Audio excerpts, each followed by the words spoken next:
offered a full-time job with like lots of promises, and so you walk away from your current setup only to find out months later that you're just a contractor? That's what happened to Craig. He was promised the CFO role, 200k per annum, even equity into this new business, so he shut down his consultancy and went all in. And then, when the company cut him loose, they said, "Sorry, buddy, you were never an employee. Just invoice us for the last month and then see ya." But here's the question. Did the law agree with the company? Was he just a contractor, or was he something more? Stay with me and I'll show you how the court answered that question. But before we get into this CFO who got ghosted, listen to this. As always, this is a real case published by Employment New Zealand, and if you're keen, I've linked the judgment in the description below so you can go and read it for yourself. I'm covering this in more regular English, so to focus on some crucial details to help us learn some stuff. So this is commentary, this is not legal advice. So if you're in a similar mess, check out the judgment or go and talk to somebody about your situation. Who have we got here? Who are the players in this drama? We've got Craig. He's sharp, he's experienced CFO for hire. He ran his own successful consultancy for years, pulling in over 350k per annum. He's calm, he's credible, he's good with records. The company.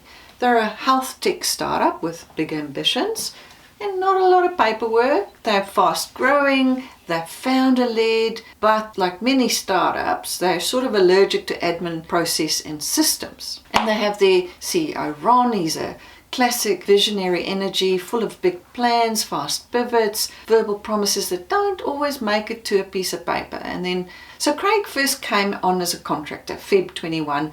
By mid 22, Ron wanted him full time. Craig said they struck a deal. Ron says they didn't. And neither of them wrote anything down. And that's where it started to unravel. Here's what happened. Until mid 22, Craig ran his own consultancy.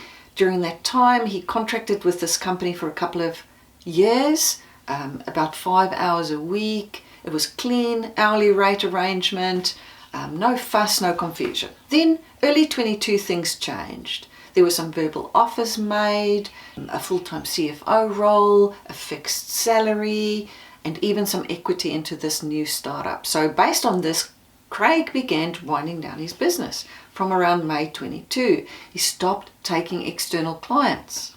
But no agreement arrived. And Craig kept asking. He had meeting notes showing ongoing promises to him.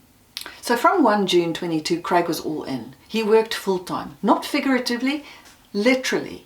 From 5 hours a week to 50 hours a week, late night calls across time zones, reports, payroll, board decks, all manner of things. He was working, doing things other people used to do inside the business.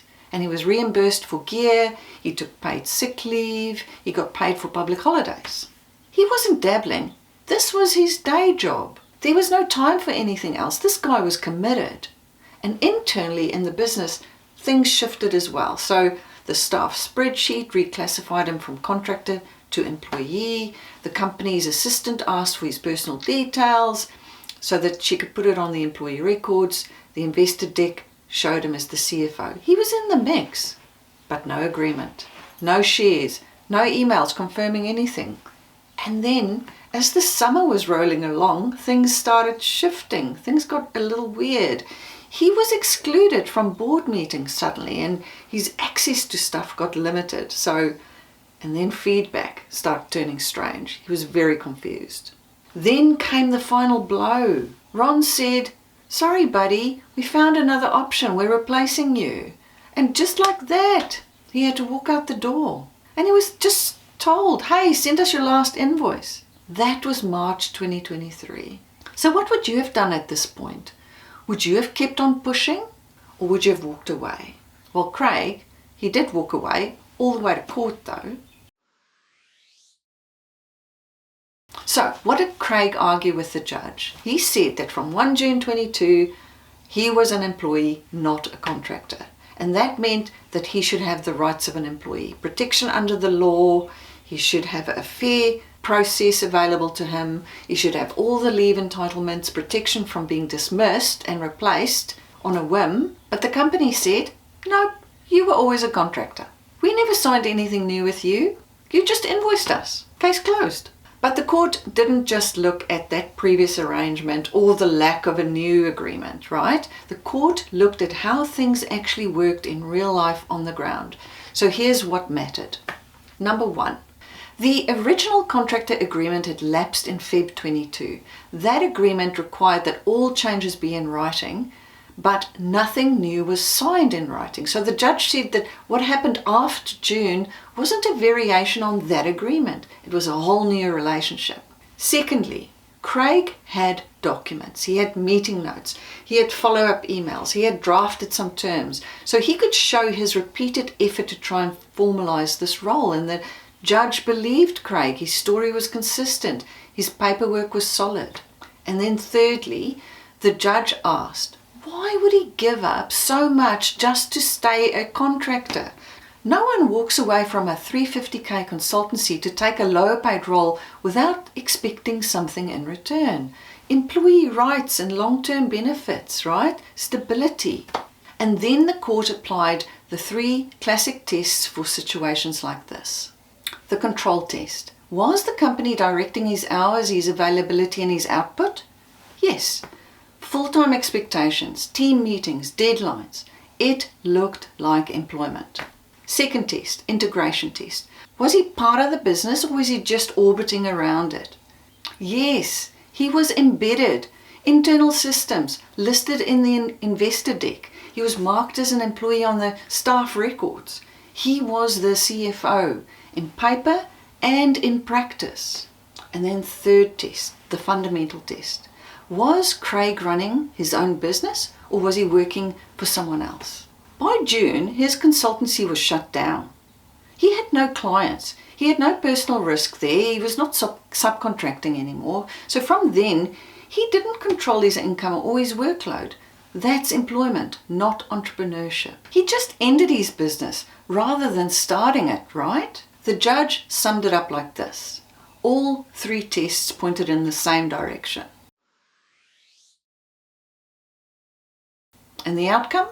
Craig won. Craig was an employee. The court ruled in his favor. So from 1 June 22 until 31 March 23, he was an employee. End of story. That meant that the company now had to reckon with employment law rather than the convenience of having a contractor. So Craig could now pursue a personal grievance for unfair dismissal or lost entitlements or whatever the hell he wanted, and the judge didn't mince his words. He said the lack of written terms hurt the company, not Craig. Their failure to clarify the relationship created the very ambiguity they then tried to exploit. So do you want to know how this mess could have been avoided? 1 signed employment agreement at the start. So when the leaders get vague like that, workers are expected to commit and be loyal, but they get none of the rights that generous attitude is entitled to. That's what happens.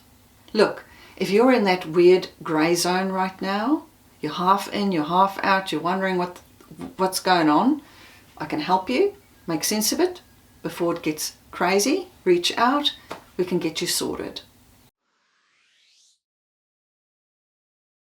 What's the one lesson here? Write it down or wear it later. That's it. That's the lesson. Craig chased down that written agreement for months. He kept asking, he took notes, he followed up. And even then, it took a court action to prove what should have been obvious from day one. So good on him. If he hadn't kept records, he'd have been left with nothing but a kick in the butt. So here's what you do. After every key meeting, you send an email starting with, just confirming my understanding of our conversation, or correct me if I'm wrong. And then you save your messages, you save your notes, you keep a timeline and a journal of when things start getting strange, and you get it in writing, or you put it in writing every single time. Because in employment disputes, it is not about what was said, it is about what you can prove. So what made the difference in this case? Craig's credibility, because he had paperwork. He had consistency. He had a paper trail that told the truth. Most people in his position would probably let it go. They'd probably chalk it up to experience and walk away. But Craig didn't. And we thank Craig for that.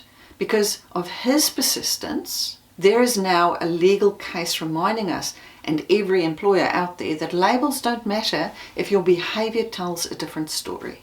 Who do you know who this has happened to? What did they do about it? So drop that in the comments. And please, no details, no names, please, no drama, just the stories so that we can learn from them without starting any other legal fires. And I'm thinking of you if you're going through something tough. Until next time.